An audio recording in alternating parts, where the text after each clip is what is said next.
Hello and welcome. We are here today at NASA headquarters in Washington, D.C. for a press briefing on a report from an independent study team on unidentified anomalous phenomena. We have 4 speakers here today. We have Bill Nelson, our NASA administrator, Nikki Fox, the Associate Administrator for the Science Mission Directorate, Dan Evans, the Assistant Deputy Associate Administrator for Research within the Science Mission Directorate, and David Spergel, who is the president of the Simons Foundation and was also the chair of this particular independent study team. I will ask everybody in the room to please silence your cell phones. We will get started with everybody giving a few opening remarks, and then we will take questions. We will take questions both in the room and then from the phones. And for now, I will hand it over to the administrator. Thanks so much, and thanks for coming today. NASA searches for the unknown in air and space. It's in our DNA. From digging on Mars with the Perseverance rover in those little titanium tubes that we intend to go back and pick up, digging in a dry lake bed near the mouth of a river. Now we're going up to the top of the cliff where the scientists feel that there could be the best examples of if there were life there millions of years ago.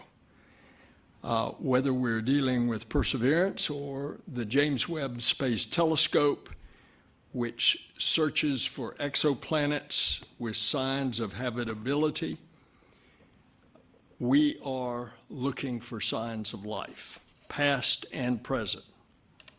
And it's in our DNA to explore and to ask why things are the way they are. In June of last year, NASA commissioned an independent study team to examine unidentified anomalous phenomena. We did so with a few goals in mind. First, to examine how NASA can use our expertise and instruments to study UAP from a scientific perspective. Second, shift the conversation about UAP from sensationalism to science. And to make sure that whatever we find or whatever we recommend, to make sure that information is shared transparently around the world. There's a global fascination with UAP. On my travels, one of the first questions I often get is about these sightings. And much of that fascination is due to the unknown nature of it. Think about it. Most UAP sightings result in very limited data. That makes it even more difficult to draw scientific conclusions about the nature of UAP. And so this independent study team brought together some of the world's leading scientists, data, and artificial intelligence experts, aerospace safety specialists, all with a specific charge from me, which is to tell how to apply the full focus of science and data to UAP. And this is the first time that NASA has taken concrete action to seriously look into UAP. And this independent study team was just that, independent. Now, NASA has a statutory authority to look for life in the universe. And when you think of the universe, and especially what we have learned from the James Webb Space Telescope, how vast that it is. We knew before, and it was a NASA scientist, Dr. John Mather, who got the Nobel that determined that the universe was 13.8 billion years old. And over the years, particularly accelerated in the last century, we have an understanding that, of course, ours is not the only galaxy. And there are billions and billions of galaxies, and each of those galaxies, including our own, have billions and billions of stars. And with the James Webb looking at the exoplanets, we are now beginning to discover, and somewhere out there, we will discover another medium-sized stony planet around a medium-sized sun or star at just the right distance, not too far, not too close, with a tilt in its axis that rotates, that has carbon, that will have a habitable atmosphere. If you ask me, do I believe there's life in a universe that is so vast that it's hard for me to comprehend how big it is? My personal answer is yes. But I asked some of our scientists. As a matter of fact, the Washington Post editorial board asked us to come down to the question, what is the mathematical probability that there is life out there in the universe? And if you calculate in billions of stars, in billions of galaxies, that there's replicated what I just said, another stony planet. The answer was, what's the likelihood? At least 1 trillion. That's from our scientist. So we start this without any preconceived notions, but understanding that we're in a world of discovery. And we, NASA, have taken for the first time concrete action to seriously look into UAP. And this independent study team is exactly that. It's independent. They work to develop recommendations about how NASA could better examine them from a scientific perspective. And the top takeaway from the study is that there is a lot more to learn. The NASA independent study team did not find any evidence that UAP have an extraterrestrial origin. But we don't know what these UAP are. That's why I'm announcing that NASA has appointed a NASA Director of UAP Research. They are being tasked with developing and overseeing the implementation of NASA's vision for UAP research. We will use NASA's expertise to work with other agencies to analyze UAP. We will use AI and machine learning to search the skies for anomalies, as we have been searching the heavens and will continue to search the heavens for habitability. And NASA will do this transparently. So while today is a significant step for NASA, it's certainly not our final step. And we're going to share more with you, and I want to introduce you to Dr. Nikki Fox, who is the head of our Science Mission Directorate. Nikki.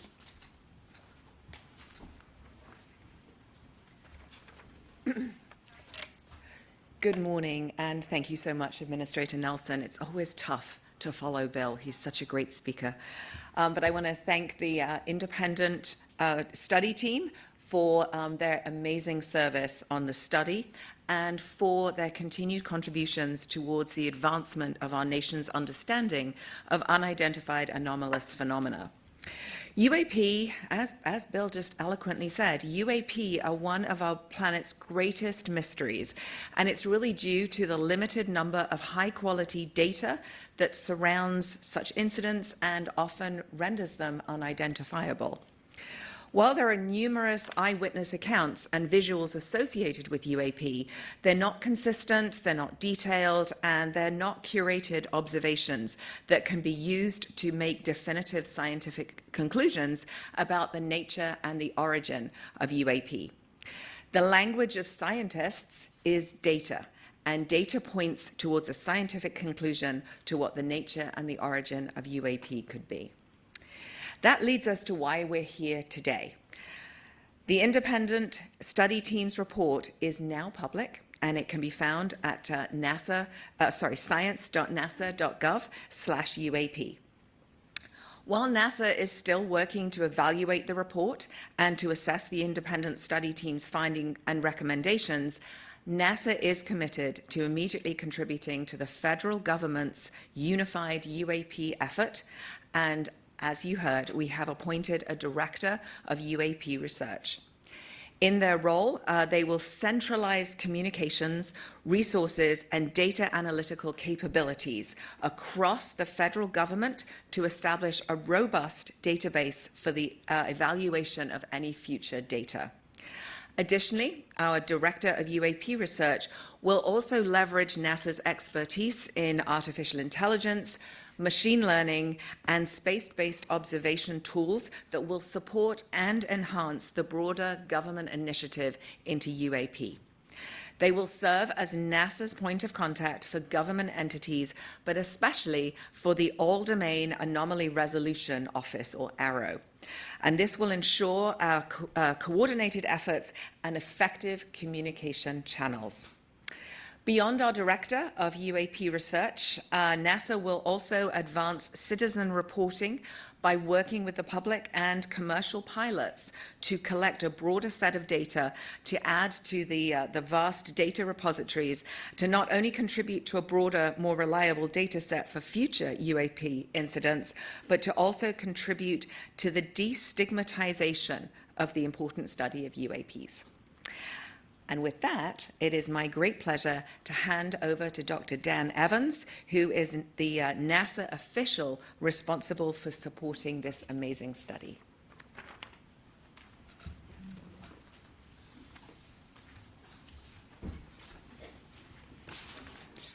Good morning. I'd like to begin by expressing my sincere thanks to NASA Administrator Bill Nelson for directing this study. We at NASA believe that understanding UAP is vital for several reasons.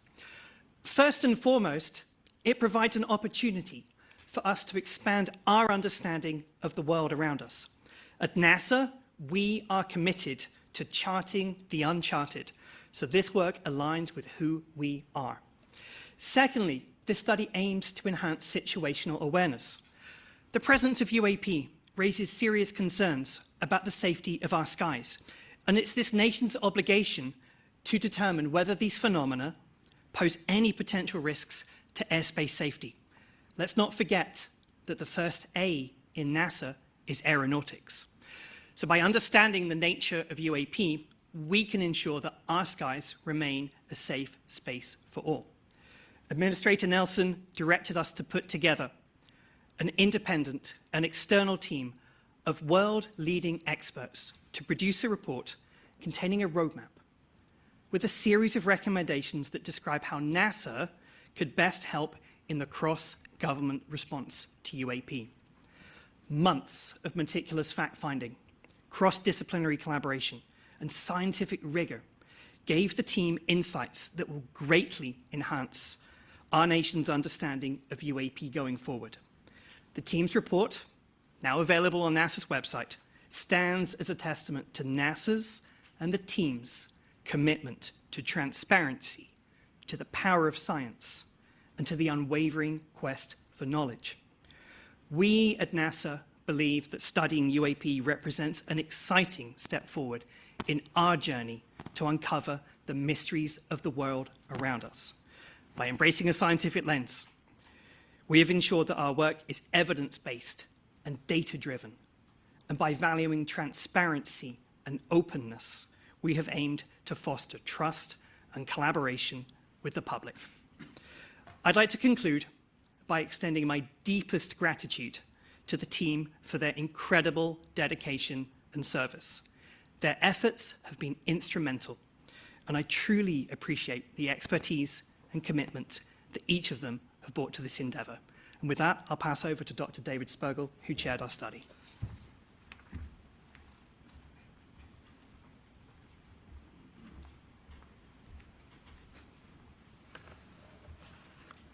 Well, first and foremost, I'd like to extend our sincere gratitude to the NASA Administrator for entrusting us with this pivotal study. Your faith in our capabilities has been a driving force behind the panel's approach. The panel's comprehensive study into unidentified anomalous phenomena, or UAP, has led to several crucial findings, and I'd like to elucidate on our methodology and those findings this morning. We began by rigorously assessing the current state of UAP data. Our goal was not to repeat the work of the ARROW, but to understand the nature of the reports. Our goal was to produce a roadmap for NASA to contribute to the understanding of the nature of UAP events. We looked at NASA's assets. While they provide a comprehensive picture of the ocean, the Earth's surface and atmosphere for studying our evolving planet, they typically do not have the resolution needed for UAP events.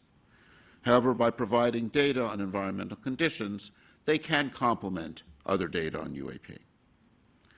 The current approach to UAP data collection has led to a limited sample of events and limited data. Stigma has limited reporting by pilots, both civilian and military, so we know there's missing data. For its analysis in other areas, NASA always takes a scientific approach of systematic data collection that involves calibrating instruments, multiple measurements, and ensuring sensor metadata. Most UAP events lack this quality of data. One of NASA's contribution to the broader governmental effort to bring these methodologies to create a data set is to bring these methodologies to create a data set that's both reliable and extensive. And once we have a large sample of well-characterized events, AI and ML tools, which are proving to be powerful in so many other applications, will likely prove helpful in identifying interesting anomalies. It is essential to clarify, based on our current findings and methodology, that we find no evidence to suggest that UAP are extraterrestrial in origin.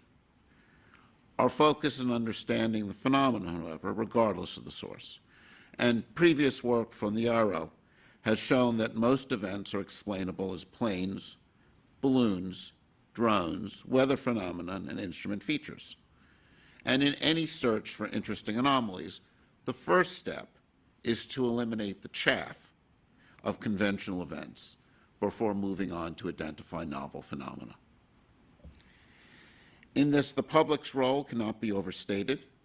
The panel envisioned a framework that leverages crowdsourcing, possibly via smartphone applications, to capture a broader spectrum of data, ensuring more eyes and ears on the ground. Lastly, we delved into the safety concerns UAP present within U.S. airspace. By integrating UAP collection within our current aviation reporting system, the panel believes we can provide insights into potential safety risks. NASA can reduce the stigma associated with pilots reporting anomalies, and fundamentally, by studying events we don't understand, we advance our understanding. So in conclusion, with a rigorous methodology, collaborative efforts, public engagement, NASA can be a key player in the whole of government approach to understanding UAP. Thank you. Thank you so much to all of our speakers. We will start taking questions. For those in the room, we have a microphone over here that we would ask you to speak into. We will also be alternating with questions from those on the phone line. For those of you who are in the phone line, please press *1 to get onto the queue. We will try to answer as many as we can today. We'll see how it goes. Please, sir. Thank you very much. This is directed to Mr. Nelson. Thank you for being here. Two quick questions. One is, how can we make the determination of what something isn't when we don't know what it is? And B, after a careful review of the data, if it's determined that some, underline the word some 10 times, UFOs or UAP originate from a non-human intelligence, what's the plan to disclose that to the public? And can you identify yourself, please? James Fox. Thank you.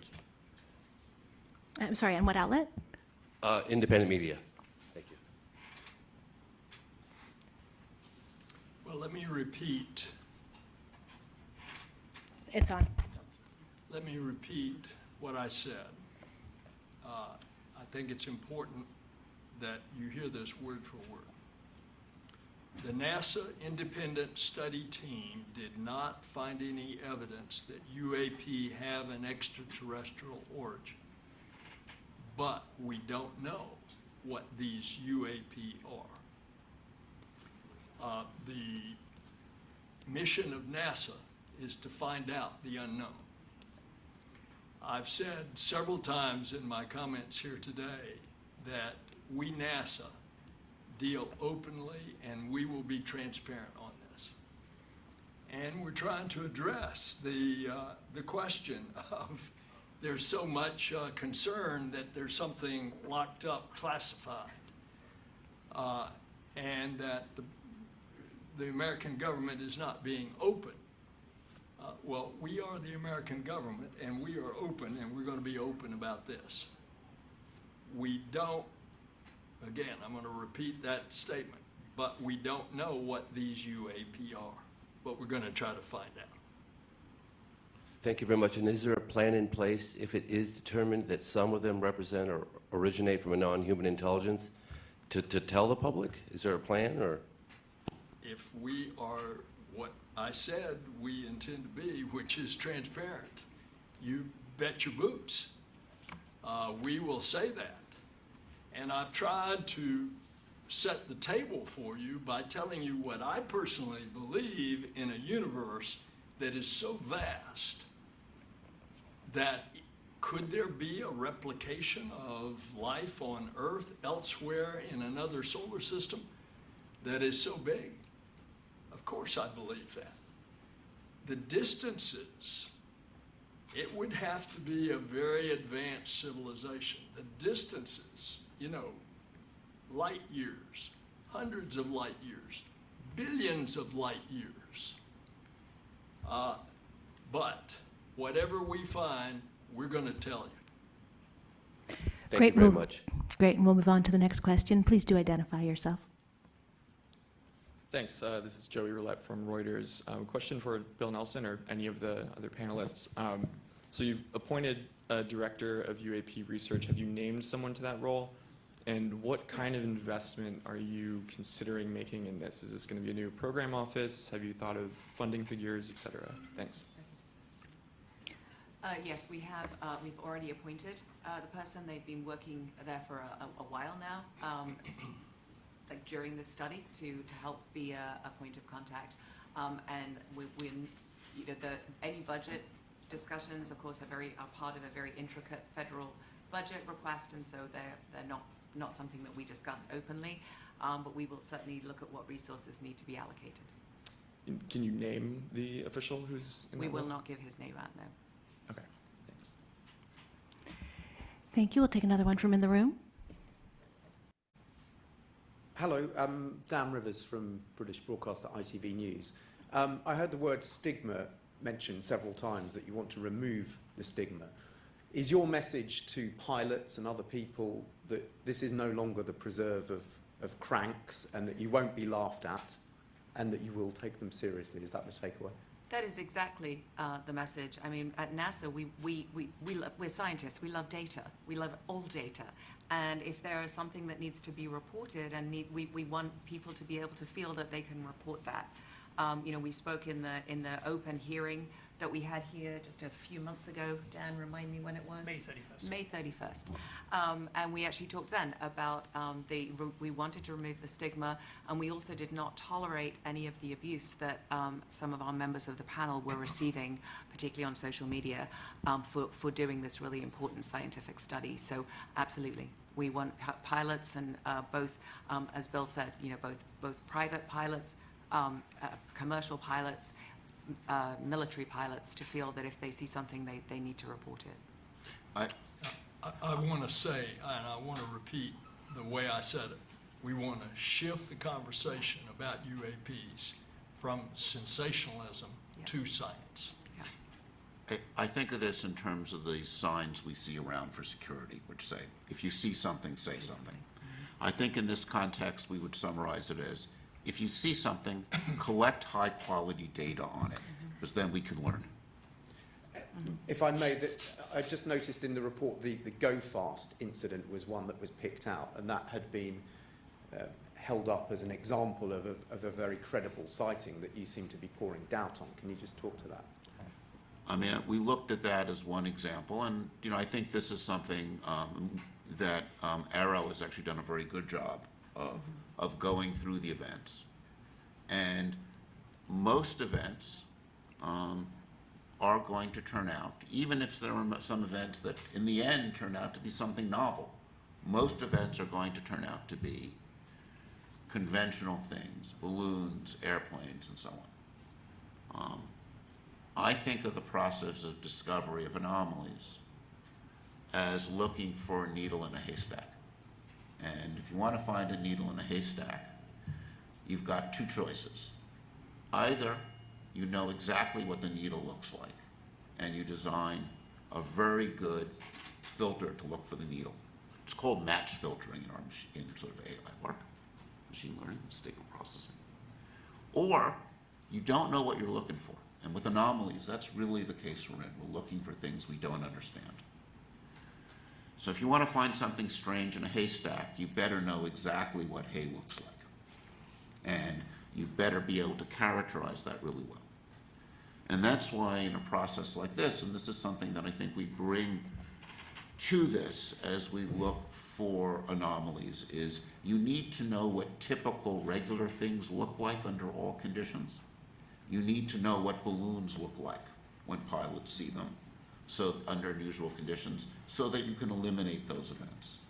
And that's why in identifying anomalies, understanding the normal is a very important part of it, and understanding that under different observing conditions, and collecting data in a uniform way. I mean, this is what we do when we study anomalies in space science or other areas of science. And what we're trying to do is bring this approach to this field by saying, collect high quality data, understand the normal events, and that's how we move things forward. Thank you.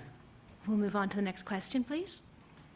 Hello, I'm Nomia Iqbal from BBC News. Just to follow up on the stigma question, UAP, that term has been used in part to destigmatize UFOs. The fact is most people use UFOs. Most of the American public, most of the world use that term. So I wonder how much is the stigma still a problem for you, and what are you practically doing about it, really, to convince people? And my second very quick question. In your report, I noticed that you said AI is a very essential tool for identifying rare occurrences. Yesterday, we were at this big AI summit where you had 100 senators meeting all the big tech tycoons, Elon Musk, Mark Zuckerberg. And speaking to some senators afterwards, they said, we are concerned about AI, we need it to be regulated. Does that concern you? Or are you worried that it might hamper your work? Thank you very much. Well, two big questions. First of all, do I personally believe that AI needs to have some boundaries? The answer to that for our existentialism, yes. Can you do that within the appropriate bounds so that, as I said in my remarks, that we're going to utilize AI as one of the tools as we search for what is an answer to the UAP. And so no, I don't think that any attempts to that the Congress has underway to try to write a law that would appropriately put guardrails around AI for other reasons is in any way going to inhibit us from utilizing the tools of AI to help us in our quest on this specific issue. Now, what was your other question? Just how do you destigmatize the whole thing? Because I know you call it UAPs, but you know, people don't refer it to in that way. Yeah. Well, you know, there's a mindset. We all are entertained by Indiana Jones in the Amazon and finding the crystal skull. So there's a lot of folklore out there. That's why we entered the stage, the arena, to try to get into this from a science point. I think you can blame the X-Files for a lot of this as well. That possibly too, but just remember what I said. We NASA are trying to shift it from sensationalism to science. Okay, thank you very much. Yes, ma'am. And we do have a long line in the room, but I want to give a couple chances to some people on the phone line, so I'm going to go to the phone for our first question there. Please do introduce yourself and ask your question.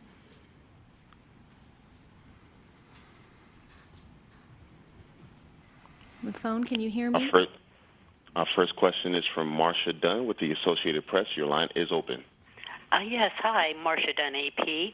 I'm already receiving emails on Area 51 in Roswell, so I would like to ask Mr. Sperkel, how much were you and your fellow panel members hassled or bombarded by this sort of thing during the course of your study? And for NASA, are you not naming the director of UAP research for this very reason, so that they're not hassled and bombarded by the fringe element? Thanks. You know, I would divide kind of emails and tweets into two types, right? There's some where people honestly are curious about things they've seen, they've heard. You know, there are things that are hard to respond to, like my uncle who's dead saw something strange, and you get a report. And you know, that's not useful, but that's harmless. On the other hand, one of the things that happened during the study, and this may be part of a bigger discussion of cultural behavior on social media, where people behave badly, and I would say harassed some of our panel members, and that I think was very inappropriate behavior one doesn't want to see. Sadly, I think it's part of a deeper problem when people somehow feel on the web, on social media, they can be nasty and hostile, and sadly, some of our panel members experience that. Yeah, I would just simply add to that to say that not only were some of the things that our panel members received during the course of this study simple trolling, some of them actually rose to actual threats. And as a result, you know, we at NASA take, you know, the sanctity of the scientific process and the security and safety of our team extremely seriously. And yes, that's in part why we are not splashing the name of our new director out there, because science needs to be free. Science needs to undergo a real and rigorous and rational process, and you need the freedom of thought to be able to do that. Some of the threats and the harassment have been beyond the pale, quite frankly, towards some of our panelists. And yes, it's important that science be free as part of that process. Thank you so much. We will go to another question on the phone, please. Please go ahead and introduce yourself. Our next question comes from Tom Clark with Sky News London. Your line is open. Oh, hi there. Thank you very much for taking my question. I want to understand how much, you won't give us an idea of money, but how many assets or new research programs will be devoted to this by the administration. Because it strikes me that although the argument for aviation safety is clear, there are other departments and agencies responsible for that particular thing.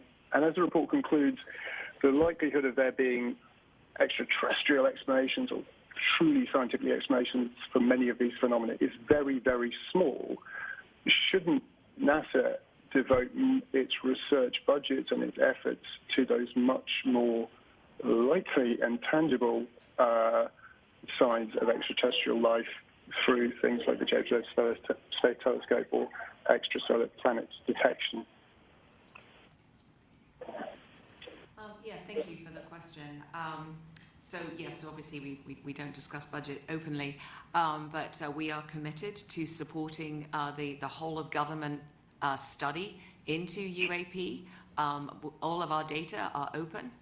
In fact, if you look at the report, you'll see a very large sort of background material or supplemental material in there, because we literally released everything, because that's what we do at NASA. We do have our key agency goals. We have obviously our goals in the Science Mission Directorate, our themes that we follow, and one of those, as the administrator described, is the search for life elsewhere. And we do that, and he described the research beautifully. I think he may be going for my job, actually, but he described the research so well that what we need to find is a rocky planet around a hospitable star that isn't too violent, that is in just that right place, that has signatures of water and signatures of carbon, so the building blocks of life. And we continue to strive to do that.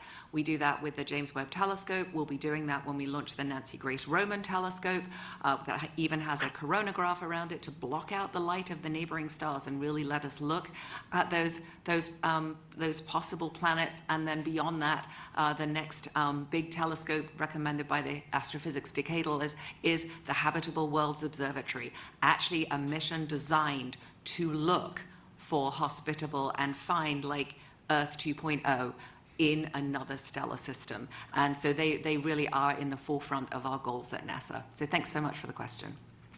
I'm going to ask... Just jump in to clarify something. Will you be devoting any new resource or research projects to this particular aim then, given that's where the interesting questions really are? Should NASA spend time and budget pursuing the much less likely task of finding signs of extraterrestrial life in small objects within or close to the Earth's atmosphere? So, I mean, most of obviously our instruments are designed to look for the phenomena that we study at NASA. If any of our data are useful, if any of our data are applicable, then we absolutely will be devoting that and turning that over through our liaison to the whole of government approach. We are not at this time intending to design a mission to do this. That is not part of our kind of overarching NASA direction. We are looking at providing some research support. So if somebody wants to write a research proposal, send it in through the regular channels. We will be looking for ways to do that. And we also talked about supporting sort of the citizen science and the broader repository of data. Dan, do you want to add to that? NASA's data are free and publicly accessible for the entire world to download. And we pride ourselves on that fact. And it's this openness of data and our approach, which is why we're all here today. To answer your specific question about devoting research budgets to the potentially truly interesting ones, well, I think as David said, you have to understand the chaff in order to really understand and pinpoint the potentially interesting ones, okay? So we are in such a data-poor regime at the moment that we need to turn it into a data-rich one to do that. And we employ NASA's assets, many other partners' assets as well in that quest. And if your question suggests, and I do not know that it does, but if it suggests that NASA ought to keep its nose out of this, well, let me tell you, NASA is not a place that's going to hide its head in the sand.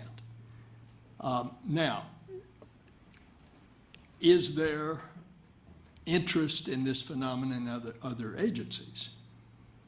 In my previous life in the Senate, I was privy to talk to the Navy pilots and to see the video of what they encountered off the coast of California in 2004. That was in a classified setting then. But this is now. And you have now seen that video. And you have heard from those former Navy pilots. Is that of a concern to the Department of Defense? Of course it is. Therefore, we're going to continue our search from a scientific point of view. It's going to be, if those other agencies continued their search, we're going to be glad to join in with them. But our stuff is going to be open. Great. I'm going to take one more from the phone before we go back to the floor. We have a lot of questions. I'm going to hope we can stick to sort of one per person and see how many we can get through. So one more from the phone, please. Our next question comes from Jeff Faust with Space News. Your line is open. Hi. I know the press release states that NASA is still evaluating the independent study team's report and its recommendations. Does NASA plan to publish a formal response to the report and its recommendations? And if so, what timeline can we expect to see that? So let me give you a quick preview about how this works. So we have only very, very recently received the report, and what you have seen today in our press release represents our initial actions in recognition of the urgency of this matter. And yes, we will be following up as appropriate with additional actions, but of course we need additional time to fully ingest the recommendations and act on them in light of budget and many other priorities. But we'll be announcing more in the future. Great, thank you. Please, back to the room. Identify yourself too, please. Good morning, Sam Cabral with BBC News Digital. We've been talking a lot about shift from sensationalism to science today.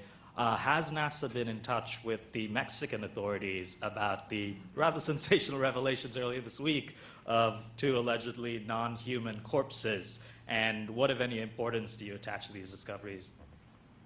I think David had a prep for that one.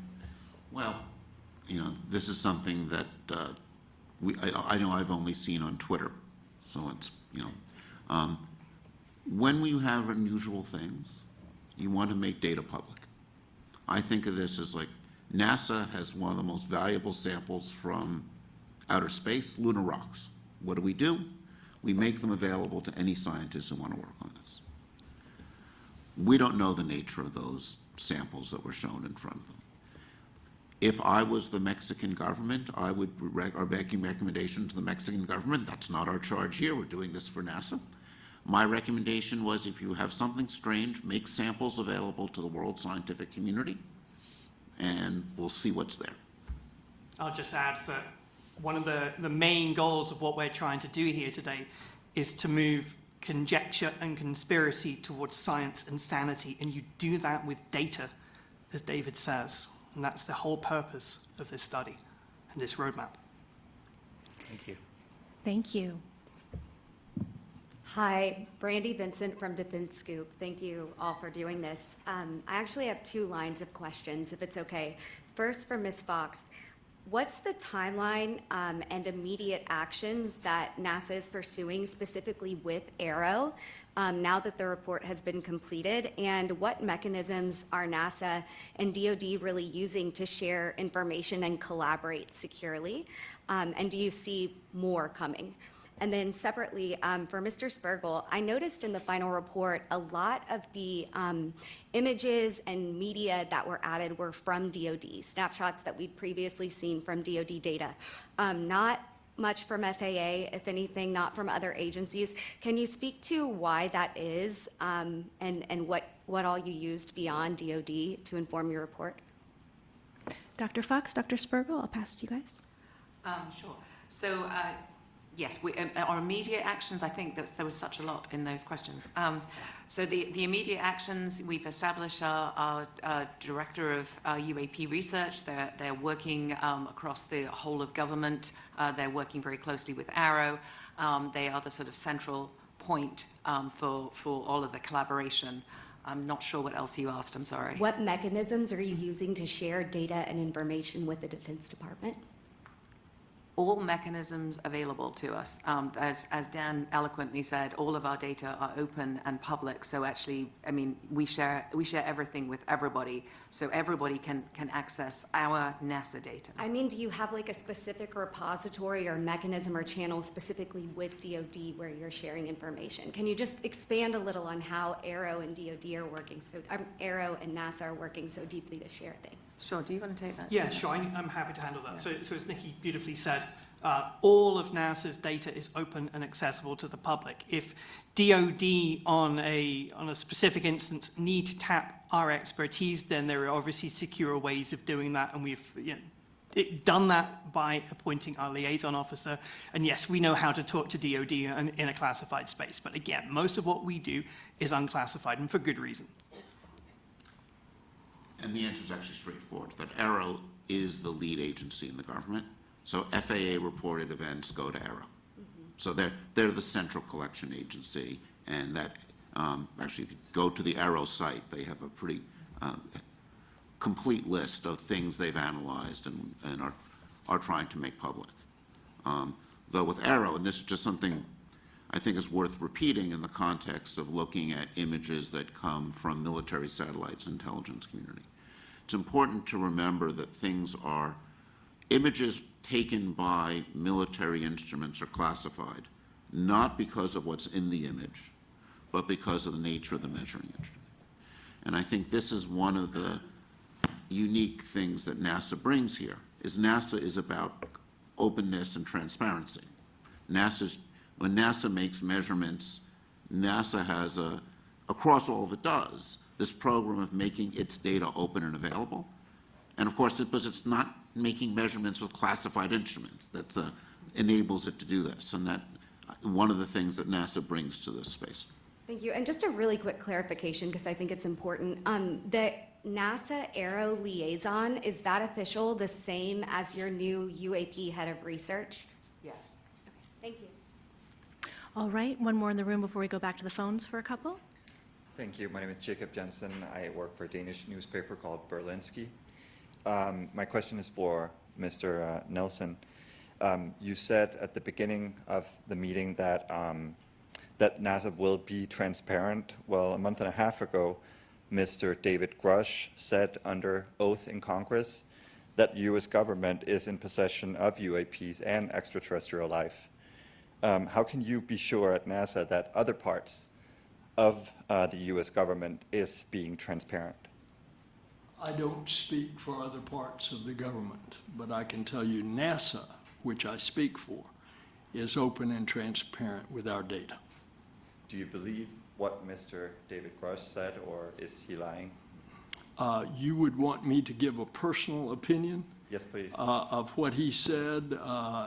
What he said, if I recall having seen this on the nightly news, was that he had a friend that knew where a warehouse was that had an UFO locked up in a warehouse. He also said he had another friend that said that he had parts of an alien.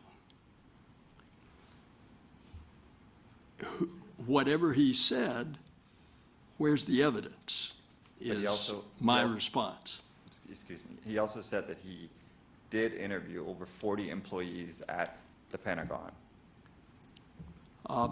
Long time ago, there was a TV show, Jack Friday, and he used to say, just the facts, just the facts.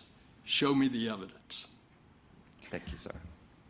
All right, we will go to the phones. Again, I know people have lots of questions, but I'm going to try to keep us to just to one for each person. And so next person on the phone, go ahead and introduce yourself. The next question comes from Gina Cesari with ABC News. Your line is open. This is for Senator Nelson. Your report mentioned that AI could be very useful in helping in this investigation. How do you see that, sir? Well, why limit us in anything in interpretation of data? And AI is just coming on the scene to be explored in all areas. So why should we limit any technological tool in analyzing data that we have? I said AI was one of the things that we were going to employ. We use AI, or artificial intelligence and machine learning throughout our NASA science portfolio. It is an amazing tool for helping us to actually find often signatures that are sort of buried in data. And so a lot of our data are just sort of wiggly line plots. We get excited about wiggly line plots, by the way. But sometimes you see the wiggles and you miss a signal in there. And by using artificial intelligence, we can often find signatures. So one example we've had is to be able to find signatures of superstorms using very old data that really is before sort of like routine scientific satellite data. And it's amazing. And so just being able to use those techniques often can allow us to find things, to actually find the needle. As David so eloquently said, once you've actually really it also helps us to really characterize the hay. And so you can start subtracting the hay and look for the needles behind. So let me just take this moment to try to demystify AI and ML. Thank you. When, as scientists, and probably many of you in high school were trained to do this, we had some data. You took your data, you drew a graph, you put a line through it. You had data in 2 dimensions, X and Y. Right now, much of our data is in a much higher dimensional space. And if you're working with something like ChatGPT, it's in a high dimensional space of language, or tokens, if you want to get technical, with 12,000 tokens in the ChatGPT 3.5, for example. And machine learning is a powerful tool for representing functions in high dimensional space. That means we get to work with data in a high dimensional space. AI is very powerful, but it's no more powerful than the data you give it. It's a way of, this is why it's very powerful, say, with NASA's weather and climate data. We've got an incredible amount of data, and it's data that you want to do more with than just put a line on a graph. You want to extract all that information or more information in that high dimensional space. And I think we're just really discovering the power of that tool. And it's one of the tools NASA and, not just scientists, but I think a lot of people in a lot of different industries are using to learn new things about high dimensional data. But it always comes back to the data you feed into your analysis, whether it's a line on a graph paper or a high dimensional space explored with machine learning. And if you don't got good data, you're not going to learn things. I'm going to add one sentence. Sorry. High dimensional does not mean high space dimensions, not interdimensional travel. We're talking about multiple parameters here. Okay. Karen. Great. We are coming close to time. I want to get 2 more questions in. We're going to do one on the phone and one more in the room. And hopefully, if we keep our questions short and our answers short, we'll get to those 2. For anybody who's here who hasn't had a chance to ask a question, you are more than welcome to send an email, and we will try to get you answers as quickly as possible. So one more on the phone, please. Yes, our next question comes from Peggy Holliger with Financial Times. Your line is open. Thank you very much, and thank you for allowing me to ask a question. I'm curious about you saying here that you want to rope in crowdsourcing, but also you speak specifically about the potential of using commercial assets as well as your own. I'm curious about, can you just give me a bit more detail how you will do that? Will that be through commercial contracts, or will you ask for voluntary reportings of sightings?